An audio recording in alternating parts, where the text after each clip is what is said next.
আমার সকল প্রিয় ছাত্রছাত্রীকে জানাই আমার চ্যানেলের তরফ থেকে স্বাগত। তো স্টুডেন্ট, আজকে আমি আলোচনা করব যারা রয়েছে নর্থ বেঙ্গল ইউনিভার্সিটির আন্ডারে থার্ড সেমিস্টারের স্টুডেন্ট, যাদের রয়েছে মেজর হিস্ট্রি পেপার 3 এক্সাম আগামীকাল। তো আমি আগেই সাজেশন দিয়েছি, তো লাস্ট মিনিট একটা সাজেশন না দিলেই নয়, তো তার জন্যই আমি আলোচনা করছি। একটু ধৈর্য সহকারে দেখার অনুরোধ রইল। আজকে কিছু গুরুত্বপূর্ণ প্রশ্ন নিয়ে আলোচনা করব, ঠিক আছে?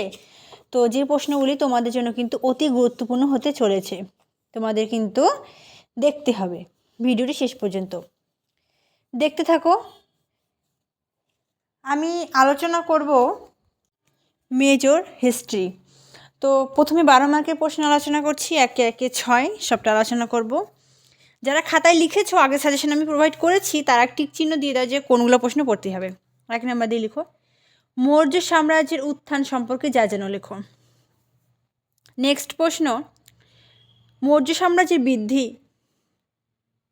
বা বিকাশ বলতে পারো। 2 নম্বরে চন্দ্রগুপ্ত মৌর্য সম্পর্কে আলোচনা করো, ঠিক আছে?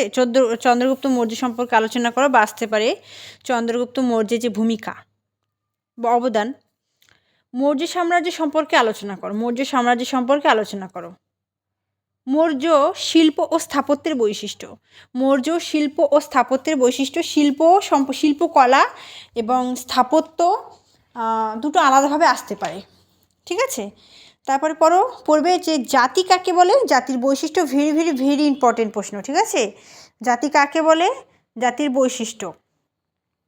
তারপর রয়েছে জাতি ব্যবস্থার উৎপত্তি, ঠিক আছে? জাতি ব্যবস্থাটা কীভাবে উৎপত্তি হয়েছে তারপর অস্পৃশ্যতা সম্পর্কে আলোচনা করো, ঠিক আছে?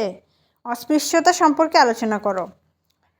তারপর জাতি ও বর্ণের মধ্যে পার্থক্য লিখবে।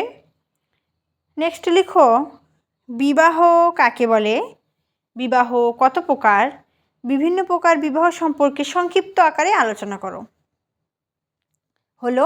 এবার 6 লিখো মৌর্য যুগের শিল্পকলা। এটা 12তেও দিয়েছি, কারণ এটা ইম্পর্টেন্ট প্রশ্ন, এটা 6এও দিলাম। তোমরা 12তে পড়লে 6 এক্সট্রা করে কিন্তু আর পড়তে হবে না, সেটা শর্ট করে লিখতে পারবে। নেক্সট কৃষি অর্থনীতির সম্প্রসারণ, উৎপাদন সম্পর্কে আলোচনা, ঠিক আছে? আদিবাসী বিবাহ সম্পর্কে আলোচনা। আমি যে 12তে দিলাম বিবাহ কত প্রকার, বিবাহ বহু প্রকার হয়ে থাকে, আদিবাসী, মুসলিম বিবাহ, ঠিক আছে? এগুলো পড়বে।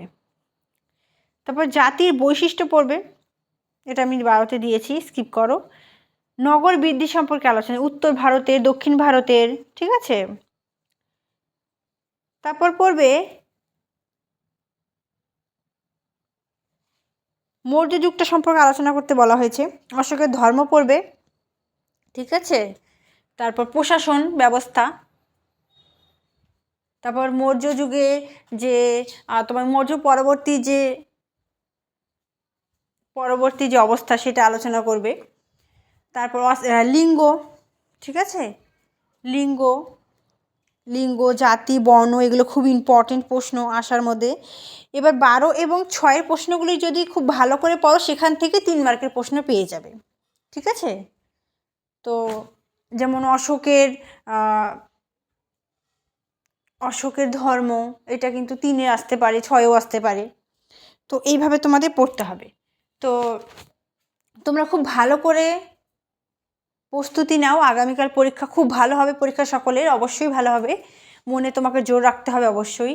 এবং পরীক্ষায় তোমরা কি করবে, খুব সুন্দরভাবে লেখার চেষ্টা করবে, কাটা ছিঁড়া না, তাড়াহুড়ো করে লিখতে হবে। হাতের লেখাতে একটু অন্যরকম হবে, কিন্তু বেশি কাটছাট করবে না, একটা দাগ দিবে, 2টা দাগ দিবে যদি ভুল হয়, এবং যতটা পরিষ্কার রাখা যায়, এবং একটু প্যারা করে লিখবে। ইতিহাসের ক্ষেত্রে নাম্বার তোলার জন্য কিন্তু এটা একটা উপায় দুর্দান্ত, প্যারা করে লেখা বা পয়েন্ট করে লেখা, ঠিক আছে? প্যারা করে লিখবে, ঢালা লিখবে না। যিনি দেখবে তার একটা সে একটা ইন্টারেস্টেড যাতে থাকে তোমার খাতাটা দেখতে, কারণ ঢালা লিখলে অত সেরকম করে কেউ পড়বে না, ঠিক আছে? একটু পয়েন্ট করে লিখবে, সুন্দর লাগবে দেখতে, নাম্বারটাও ভালো পাবে। যেমন ধরো 12 মার্কের কোনো প্রশ্ন যদি বৈশিষ্ট্য আসে, তুমি যদি 10টা কি 12টা পয়েন্ট দিয়ে দাও, সেখান থেকে 8-9 আরামসে তুমি পাই যাবে, ঠিক আছে, সেক্ষেত্রে তুমি যদি ঢালা লিখো সেক্ষেত্রে কিন্তু নাম্বারটা তোলা কিন্তু অনেকটা কঠিন হয়ে দাঁড়ায়। তার জন্য চেষ্টা করবে প্রথমে 12 লেখার, 6 লেখার, পরবর্তী 3 লেখার। প্রশ্ন কেউ ছেড়ে আসবে না, ঠিক আছে? প্রশ্ন কিন্তু কেউ ছেড়ে আসবে না, সম্পূর্ণ প্রশ্নের উত্তর করার চেষ্টা করবে। যদি মনে করো 12 মার্কের কোনো প্রশ্ন তুমি 4-5 লাইন জানো, তুমি মনে করবে এটুকু আমি লিখবো না, কিন্তু তোমাকে ওইটুকু লিখতে হবে। তুমি ওটুকু লিখো এবং আরেকটু কিছু অ্যাড করবে। আমার যে সকল স্টুডেন্ট রয়েছে তারা কিন্তু মুখস্থ কমই করে, জিনিসটা বোঝার 1 পেজকে 1.5 পেজ আরামসে করতে পারবে, নিজের ওপর সব কিছু, ঠিক আছে? যদি মুখস্থ করো মাথায় চাপ পড়বে, যদি বোঝো জিনিসটা কিন্তু সবসময় থেকে যাবে, এটা কিন্তু বুঝে কিন্তু সকালে পড়বে, ঠিক আছে?